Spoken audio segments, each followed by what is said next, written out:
اگر اپنے کسی بھی قسم کے مطالبات غیروں سے دعوت اللہ کے بغیر کرتا ہے تو اس کا کھلا مطلب یہ ہے کہ یہ ان کی ہدایت کا طالب نہیں ہے، بلکہ ان سے اپنے دنیاوی مسائل کا حل کا طالب ہے۔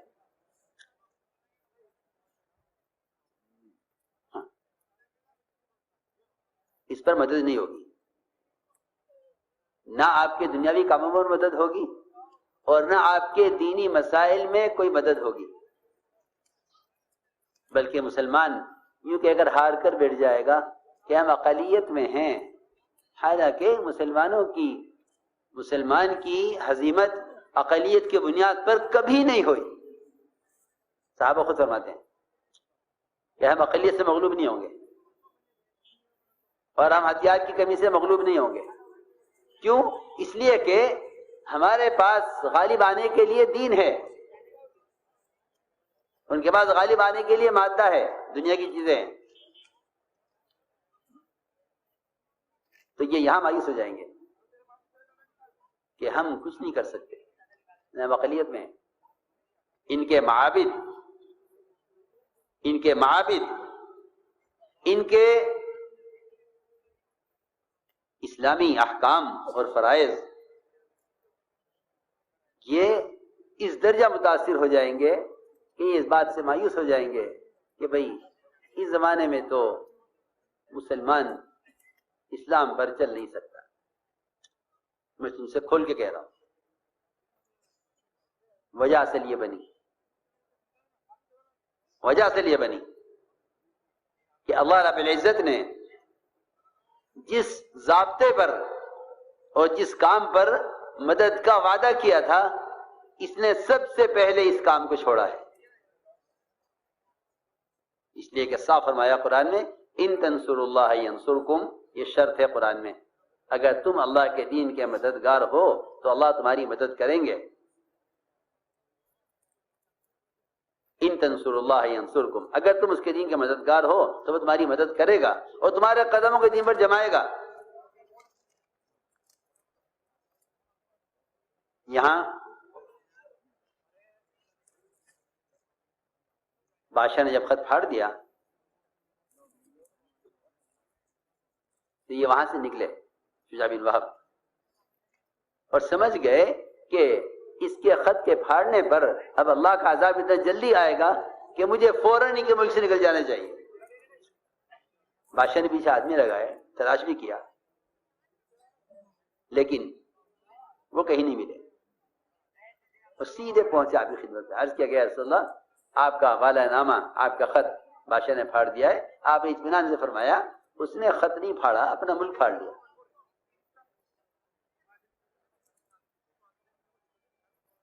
ایک فرد دعوت لے کر گیا،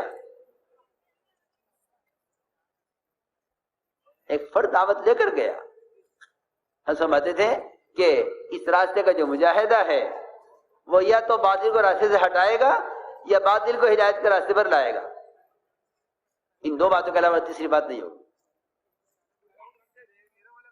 یا باطل کو راستے سے ہٹائے گا یا باطل کو ہدایت پر لائے گا، لیکن شرط یہ ہے کہ تم اللہ کے دین کے مددگار بنو، اور اللہ کے دین کے مددگار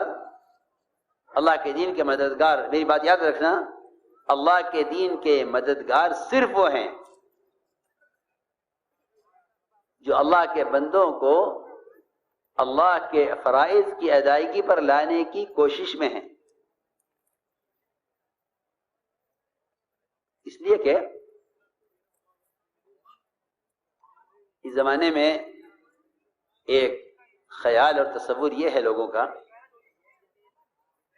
کہ مسلمانوں کی مالی امداد یہ اسلام کی اور دین کی نصرت ہے۔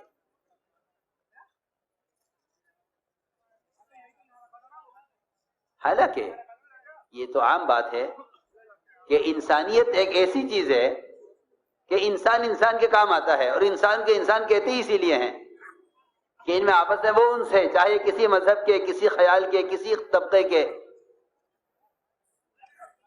کسی قبیلے کے، کسی رنگ کے، کسی زبان کے ہوں، لیکن انسان کے کام آنے کو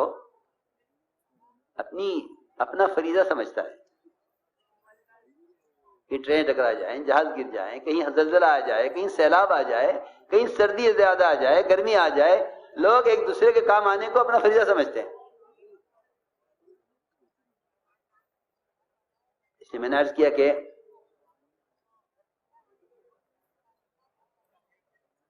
مال سے مسلمان کی امداد کرنا،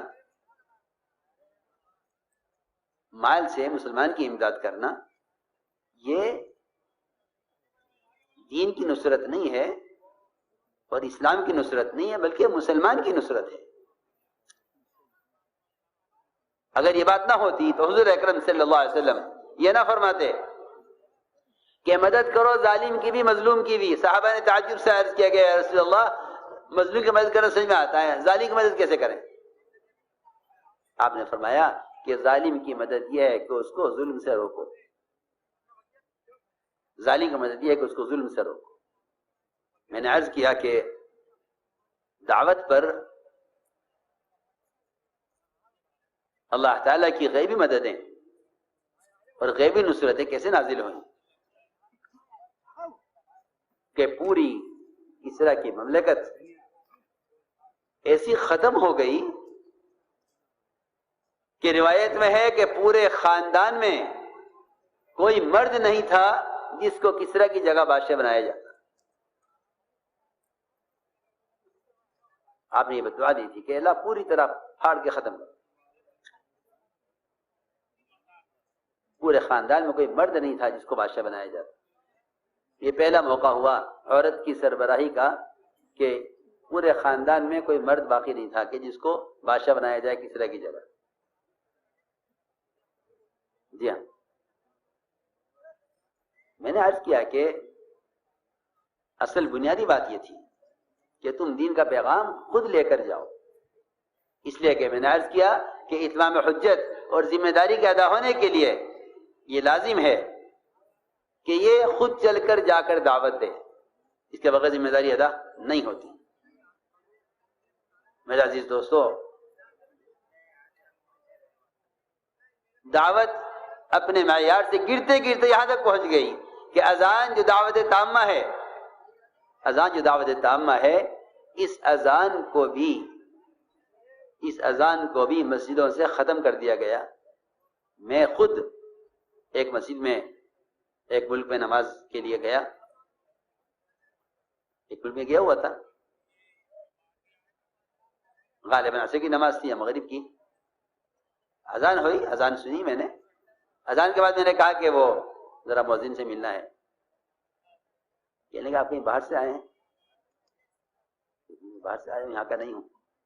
کہنے لگا ہاں اجنبی آئی معلوم ہوتے ہو۔ اس نے بتایا یہاں کسی مسجد میں مؤذن نہیں ہوتا، یہاں نیٹ سے اذان ہوتی ہے۔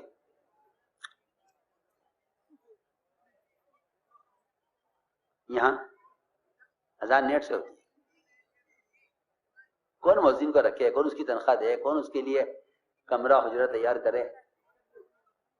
یہ سستے میں کام ہوگا کہ نیٹ سے اذان ہوتی ہے، یہاں کوئی مؤذن نہیں ہے۔ اب اندازہ کریں امت کی غفلت کا حال یہ ہے کہ اگر آپ کسی کو ہلا کر بھی یہ کہیں کہ نماز کے لیے آ جاؤ تو وہ آنے کو تیار نہیں۔ ایسے زمانے میں نیٹ کی اذان سے کیا یہ نماز کے لیے آ جائے گا؟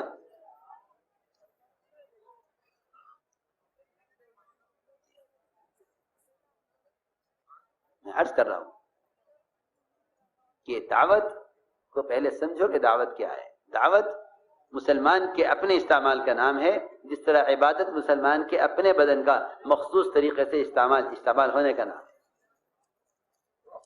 اس کو دعوت کہتے ہیں۔ اس لیے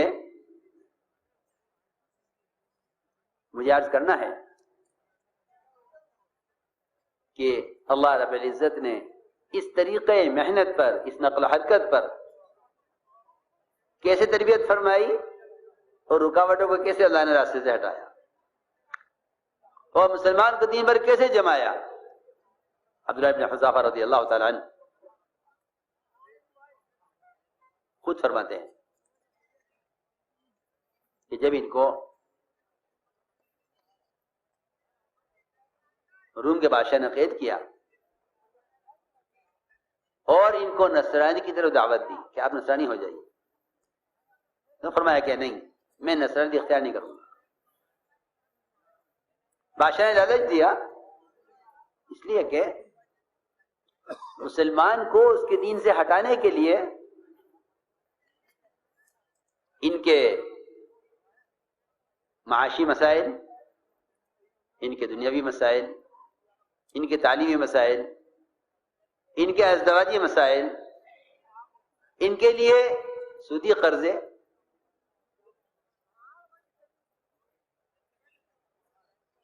یہ ہر قسم کی سہولت لے کر باطل ہر وقت تیار ہے آپ کے مطالبے کے بغیر، آپ کے مطالبے کے بغیر باطل مان لے کر آپ کے سامنے ہے کہ لیجئے لیجئے، آپ مان لیجئے، دین چھوڑیے، مان لیجئے۔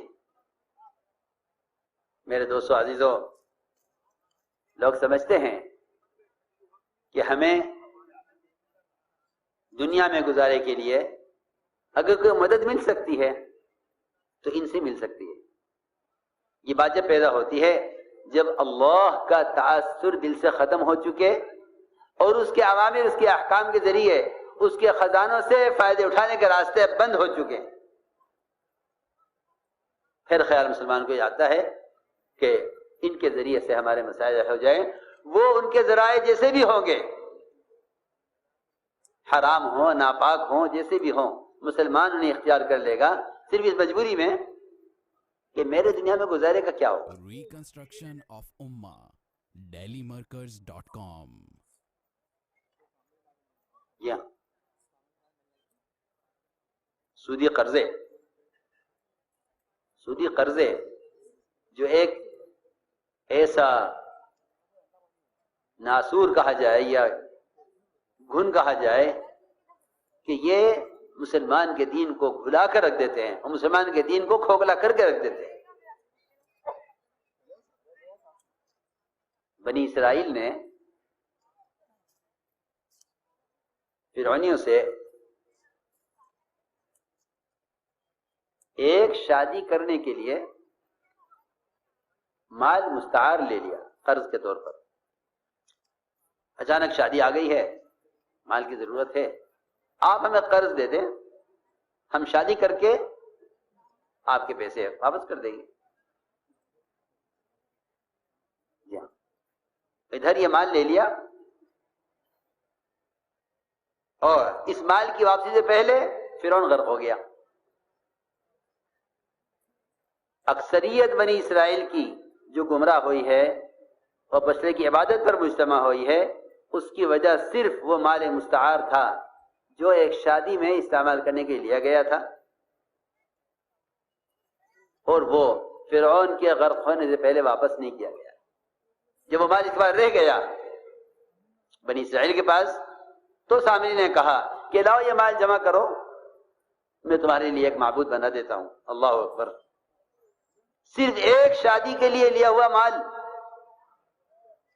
صرف ایک شادی کے لیے لیا ہوا مال اگر اس زمانے میں بنی اسرائیل کی اکثریت کو بچڑے کی عبادت پر جمع کر سکتا ہے تو آپ ذرا غور کریں کہ کتنی طرف سے مسلمانوں کو مال کی پیشکش ہے۔ کیوں؟ اس لیے نہیں کہ آپ سے محبت ہے، اس لیے نہیں کہ وہ آپ کے کام آنا چاہتے ہیں۔ صحابہ خوب جانتے تھے کہ اگر ان کی طرف سے یہ آفر ہے اور یہ پیشکش ہے تو یہ مجھے میرے دین سے ہٹانے کے لیے ہے۔ اللہ تعالی نے دعوت کی اس محنت پر جو وعدہ نصرت کا کیا ہے، اسی نصرت کی تفسیر یہ ہے کہ یثبت اقدامکم، کہ ہم تمہاری ایسی مدد کریں گے کہ تمہارے قدم دین سے ہٹیں گے نہیں۔ اصل بات یہ تھی۔ عبداللہ حذیفہ رضی اللہ تعالی عنہ اڑ گئے کہ نہیں، میں دین نہیں چھوڑوں گا اپنا۔ بادشاہ نے کہا آدھا ملک آپ لے لیجئے۔ عجیب بات ہے، زمانے کا مسلمان یہ کہتا ہے کہ ہمیں عہدے ملے تو ہم کچھ کریں. وہاں صاحب فرماتے تھے کہ ملک و مال سے نہ اسلام کبھی قائم ہوا ہے نہ آئندہ قیامت تک کبھی اسلام ملک و مال سے قائم ہوگا. یہ خیال غلط خیال ہے کہ ہمیں اقتدار ملے تو پھر ہم الیاس صاحب سے کہا گیا کہ حضرت مسلمانوں کو اقتدار کیوں نہیں ملتا؟ حضرت عجیب بات فرمائی. حضرت نے فرمایا کہ جتنے کام مسلمانوں کے وہ ہیں جن پر انہیں اختیار ہے، جو کم سے کم ان کے بدن سے متعلق ہیں. نماز ان کے بدن سے متعلق ہے، روزہ ان کے بدن سے متعلق ہے، زکوٰۃ ان کے مال سے متعلق ہے جس پہ کلی اختیار حاصل ہے، روزہ ان کے بدن سے متعلق ہے، حج ان کے بدن سے متعلق ہے. اگر مسلمان ان فرائض کو، ان ذمہ داریوں کو پورا نہیں کرتا جس پر مسلمان کو اختیار حاصل ہے، تو اللہ تعالیٰ انہیں وہ اقتدار کیسے دے دیں جن پر ان کے اختیار نہیں ہے. اور اس بات کو سمجھنے کے لیے اتنی بات کافی ہے کہ اگر باپ بیٹے کو ایک چھوٹی سی دکان دے کر یہ دیکھنا چاہے کہ اسے تجارت میں اور کام میں کتنی دلچسپی ہے، اور یہ بچہ دکان پر نہ بیٹھے اور اس دکان کو، مال کو، دکان کو ضائع کر دے، تو آپ ہی بتائیے کیا یہ باپ ایسے بیٹے کو اپنا کارخانہ دے دے گا چلانے کے لیے؟ آسان بات ہے سمجھنے کے لیے. کتنا بھی گیا گزرا عقل سے ہو لیکن یہ غلطی نہیں کرے گا. جو ایک دکان نہیں چلا سکا چھوٹی سی، اس کے مال کو اس نے ضائع کر دیا، دکان کا کرایہ بڑھ گیا، مقروض ہو گیا، دکان نے مقروض کر دیا. یہ اس بیٹے کو کارخانہ دینا پسند نہیں کرتا، تو پھر کسی ملک کا نظام، کسی صوبے کا نظام، کسی علاقے کا نظام تم سنبھال لو. تم کم سے کم پہلے وہ تو سنبھال کے دکھلا دو جس پہ تمہیں اختیار ہے. اس لیے ہم نے عرض کیا ہے کہ سب سے پہلے مسلمان لالچ میں آ کر دین کو چھوڑتا ہے، اس لیے کہ جب اللہ کے خزانوں سے لینے کا یقین اور اللہ کے خزانوں سے بغیر فائدہ اٹھانے کا معمول نہیں رہے گا تو انہیں اپنا دین بیچنا پڑے گا اپنی دنیا کے لیے. دین بیچنا پڑے گا دنیا کے لیے. وہ ہم سے دنیا کا سودا اس لیے کریں گے تاکہ انہیں ان کے دین سے ہٹایا جائے. حذیفہ رضی اللہ عنہ نے صاف فرما دیا کہ میں اپنا دین نہیں چھوڑوں گا. اس زمانے میں نصرانیت کا تصور صرف قلبی ارتداد کے اعتبار سے نہیں تھا. میری بات توجہ چاہے گی بہت. اس زمانے میں نصرانیت کا تصور صرف قلبی ارتداد کے اعتبار سے نہیں تھا، بلکہ معاشرہ، معاملات، اخلاق، عبادات، ہر اعتبار سے اپنے اسلام اور اپنے دین کو ان تمام اعتبار سے نصرانیت اور یہودیت سے اور کفر سے بچایا جاتا تھا کہ تمہارا کوئی ایک فعل بھی، یعنی آپ اندازہ کریں کہ روزہ جو ایک جسمانی عبادت، جو ایک جسمانی عبادت ہے اور جسم کی طہارت کی عبادت ہے. میری بات بہت توجہ چاہے گی. جسم کی طہارت کی عبادت ہے